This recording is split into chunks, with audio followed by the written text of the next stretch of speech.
Sir, ಇದು ಸಂತೋಷ ಅನ್ನೋದಕ್ಕಿಂತ ದೇವರು ಒಂದು ಆಶೀರ್ವಾದ. ಮತ್ತು ಈ ಮಾರ್ಕೆಟ್ ಕಟ್ಟಿದಂಥ ನಮ್ಮ ಮೈಸೂರು ಮಹಾರಾಜರು ಅವರ ಒಂದು ಆಶೀರ್ವಾದ.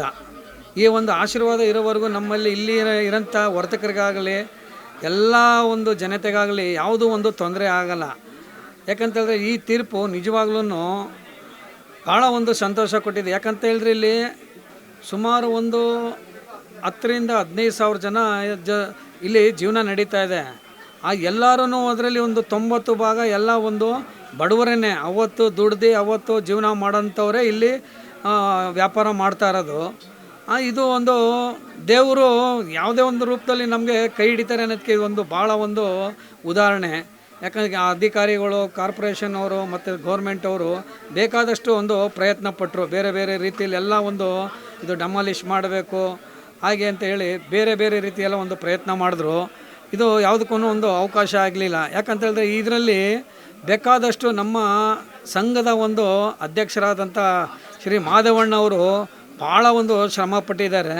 ಮತ್ತು ಇದಕ್ಕೆ ಸಂಬಂಧಪಟ್ಟಂಗೆ ಬೇಕಾದಷ್ಟು ನಮ್ಮ ಹಿರೀಕರು, ನಾಗರಿಕರು ಮತ್ತು ಇದಕ್ಕೆ ಸಂಬಂಧಪಟ್ಟ ಅಧಿಕಾರಿಗಳು, ನಮ್ಮ ಬೇರೆ ಬೇರೆ ಒಂದು ಸಂಘದ ಅಧಿಕಾರಿಗಳು, ಎಲ್ಲದಕ್ಕಿಂತ ಹೆಚ್ಚಾಗಿ ನಮ್ಮ ಮೈಸೂರು ಮಹಾರಾಜರು ಇದ್ರ ಬಗ್ಗೆ ಭಾಳ ಒಂದು ಕಾಳಜಿ ವಹಿಸಿ ತುಂಬಾ ಇದಕ್ಕೆ ಒಂದು ಸಪೋರ್ಟ್ ಕೊಟ್ಟಿದ್ದಾರೆ. ಯಾವ ಕಾರಣಕ್ಕೂ ಇದು ಮಾರ್ಕೆಟು ಡೆಮಾಲಿಷ್ ಮಾಡಬಾರ್ದು, ಈಗೇನಿದೆ ಅದನ್ನು ಒಂದು ಆಲ್ಟರ್ನೇಟ್ ಮಾಡಿ ಅಂತ ಹೊಡೆಯೋಂಥ ಪರಿಸ್ಥಿತಿ ನಿಜವಾಗ್ಲೂ ಇಲ್ಲ. ಬೇಕಾದಷ್ಟು ಒಂದು ಎಲ್ಲ ಪರಿಶೀಲನೆ ಮಾಡಿದ್ದಾರೆ. ಎಲ್ಲರೂ ತುಂಬ ಪರಿಶೀಲನೆ ಮಾಡಿ ನಂತರ ಇದೊಂದು ತುಂಬ ಒಂದು ಒಳ್ಳೆಯ ಒಂದು ತೀರ್ಮಾನ ತೊಗೊಂಡಿದ್ದಾರೆ. ಯಾಕಂತೇಳಿದ್ರೆ ಇದು ಸುಮಾರು ಒಂದು 15,000 to 20,000 ಜನದ್ದು ಇಲ್ಲಿ ಜೀವನ ಸರಿದು. ಒಂದು ವೇಳೆ ಇದು ಏನಾರ ಬೇರೆ ರೀತಿಯಲ್ಲಿ ಆಗಿದ್ರೆ ಸಾವಿರಾರು ಜನ ಬೀದಿ ಪಾಲಾಗ್ಬಿಡ್ತಾಯಿದ್ರು. ಬೀದಿ ಪಾಲು ಅಂದರೆ ಅವತ್ತು ಏನು ಮಾಡೋಕ್ಕಾಗ್ತಾಯಿರಲ್ಲ. ಅಂಥ ಪರಿಸ್ಥಿತಿಲಿ ಇಲ್ಲಿ ಸುಮಾರು ಜನ ಜೀವನ ಮಾಡ್ತಾಯಿದ್ರು. ಇದೆಲ್ಲ ಒಂದು ಆ ದೇವರು ಮತ್ತು ನಮ್ಮ ಮಹಾರಾಜರದ್ದು ಒಂದು ಆಶೀರ್ವಾದ. ಮತ್ತು ಇಲ್ಲಿ ಇದಕ್ಕೆ ಸಂಬಂಧಪಟ್ಟಂಗೆ ಎಲ್ಲ ಒಂದು ಶ್ರಮ ವಹಿಸಿ ಬೇಕಾದಷ್ಟು ತಮ್ಮ ಕೆಲಸಗಳನ್ನ ಬಿಟ್ಟು ಇದಕ್ಕಾಗೆ ಒಂದು ನಮ್ಮ ಬೆಂಗಳೂರಿಗೆ, ಮೈಸೂರಿಗೆ, ಕೋರ್ಟ್ಗೆ ಅಲ್ಲಿ ಇಂಥ ತುಂಬ ಅಲ್ದಾಡಿ ಮಾಡಿದಂಥ ನಮ್ಮ ಒಂದು ಸಂಘದ ಅಧ್ಯಕ್ಷರು ಮತ್ತು ಅವ್ರ ಜೊತೆಲಿದ್ದು ಎಲ್ಲರಿಗೂ ನಾವು ಕೃತಜ್ಞತೆ ಸಲ್ಲಿಸ್ತೀನಿ ಸರ್. ಸರ್, ಅದು ಬಿದ್ದೋಗಿದ್ದು ಅನ್ನೋ ಮಾತು ತಪ್ಪು. ಅದು ಬೀಳಿಸಿರೋದು. ಅದು ಎಲ್ಲರಿಗೂ ಗೊತ್ತಿರೋ ವಿಚಾರನ ಗೌರ್ಮೆಂಟ್ಗೂ ಗೊತ್ತು, ನಮ್ಮ ಒಂದು ಇಲ್ಲಿ ಏನು ಕಾರ್ಪೊರೇಷನ್ ಇದ್ದಾರೆ ಅವ್ರಿಗೂ ಗೊತ್ತು. ಅವ್ರ ಜೀವನನೂ ಭಾಳ ಕಷ್ಟ ಇದೆ ಸರ್. ಈಗ ಅವ್ರಿಗೆ ದಯವಿಟ್ಟು ಅವ್ರಿಗೆ ಏನು ಒಂದು ಅದು ಬಿದ್ದಿದ್ದಾರೆ, ಇವ್ರ ಕೈಲಿ ಆಗದೆ ಹೋದ್ರೂ ಸ್ವಂತವಾಗಿ ಅವರೇ ಒಂದು ಮಾಡ್ಕೊಳ್ಳೋಂಥದ್ದಕ್ಕೆ ಒಂದು ಅವಕಾಶ ಮಾಡಿಕೊಡ್ಬೇಕು.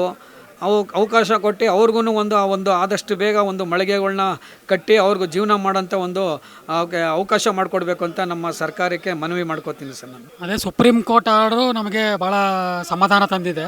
130 ವರ್ಷಗಳ ಇತಿಹಾಸ ಹೊಂದಿದೆ ದೇವರಾಜ ಮಾರ್ಕೆಟು. ಈಗ ನಾವು ಹೇಗೆ ಹೇಳ್ತಿದ್ವು ಅದೇ ರೀತಿ ಈ ಪಾರಂಪರಿಕ ಕಟ್ಟಡವನ್ನು ಸಂರಕ್ಷಣೆ ಮಾಡಬೇಕು, ಅದನ್ನು ಯಾವುದೇ ಕಾರಣಕ್ಕೂ ಕೆಡಬಾರ್ದು, ಹಂಗೆ ಮುಂದುವರ್ಸ್ಕೊಂಡು ಹೋಗಬೇಕು ಅಂತ ಆರ್ಡ್ರ್ ಮಾಡಿದ್ದಾರೆ. ಇದರಿಂದ ನಮಗೆ ಭಾಳ ಸಂತೋಷ ಆಗಿದೆ. ದೇವರಾಜ ಮಾರ್ಕೆಟು ಮತ್ತು ಲ್ಯಾಂಡ್ಸ್ಟೋನ್ ಬಿಲ್ಡಿಂಗು ಎರಡೂ ಯಥಾವತ್ತಾಗಿ ಸಂರಕ್ಷಣೆ ಮಾಡಬೇಕು. ಅದೇನಿದೆ ಸಣ್ಣ ಪುಟ್ಟ ರಿಪೇರಿ ಮಾಡಿಬಿಟ್ಟು ಮುಂದುವರ್ಸ್ಕೊಂಡು ಹೋಗಬೇಕು ಅಂತ ಆರ್ಡ್ರ್ ಬಂದಿದೆ. ಅದು ಭಾಳ ಸಮಾಧಾನ ತಂದಿದೆ. ಆಗ ತುಂಬ ಆತಂಕ ಇತ್ತು, ಹೊಡೆದಾಕ್ಬಿಟ್ರೆ ಇಲ್ಲಿ ಸಾವಿರಾರು ಜನ ಬೀದಿ ಪಾಲಾಗ್ಬಿಡ್ತಾರೆ ಅನ್ನೋದು ಒಂದು ಇದಿತ್ತು.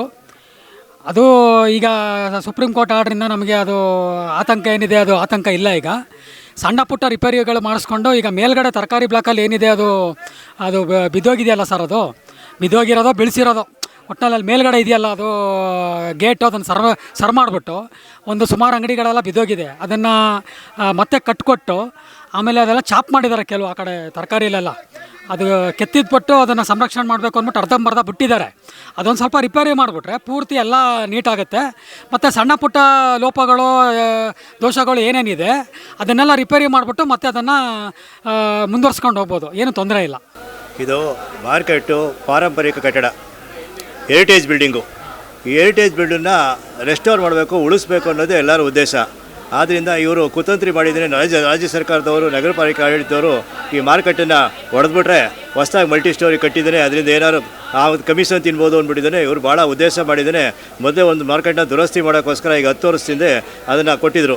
ಆವಾಗ ಇದನ್ನು ಏನು ಮಾಡಿದ್ರು, ಈ ಪಬ್ಲಿಕ್ಗಳು ನೋಡಿದ್ದಾನೆ ಇಂಥ ಮಾರ್ಕೆಟು, ಹೆರಿಟೇಜ್ ಮಾರ್ಕೆಟು, ಇದನ್ನು ದುರುದ್ದೇಶ ಹೊಡೆದಾಕ್ಬಿಡ್ತಾರಲ್ಲಪ್ಪ ಅಂತ ಅವರು ಕಾಳಜಿ ವಹಿಸಿ PAL ಹಾಕಿದ್ರು.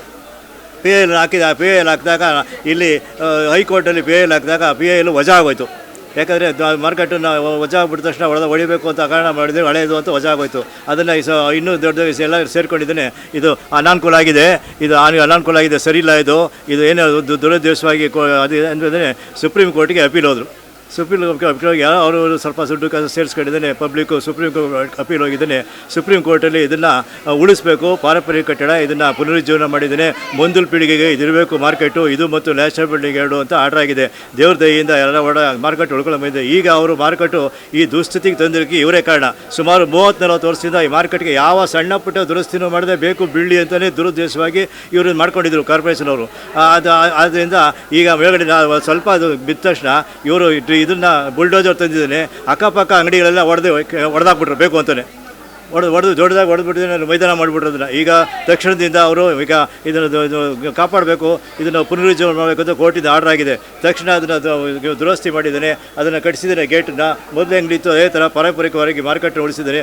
ಎಲ್ಲೆಲ್ಲಿ ವೀಕ್ ಇದೆ, ಎಲ್ಲೆಲ್ಲಿ ಸ್ವಲ್ಪ ಇದಿದೆ, ಅಲ್ಲೆಲ್ಲ ದುರಸ್ತಿ ಮಾಡಿದ್ದಾನೆ. ಮಾರ್ಕೆಟ್ನ ಉಳಿಸ್ಬೇಕು ಅಂತ ನಾವು ಕೇಳ್ಕೊತಾ ಇದ್ದೀನಿ.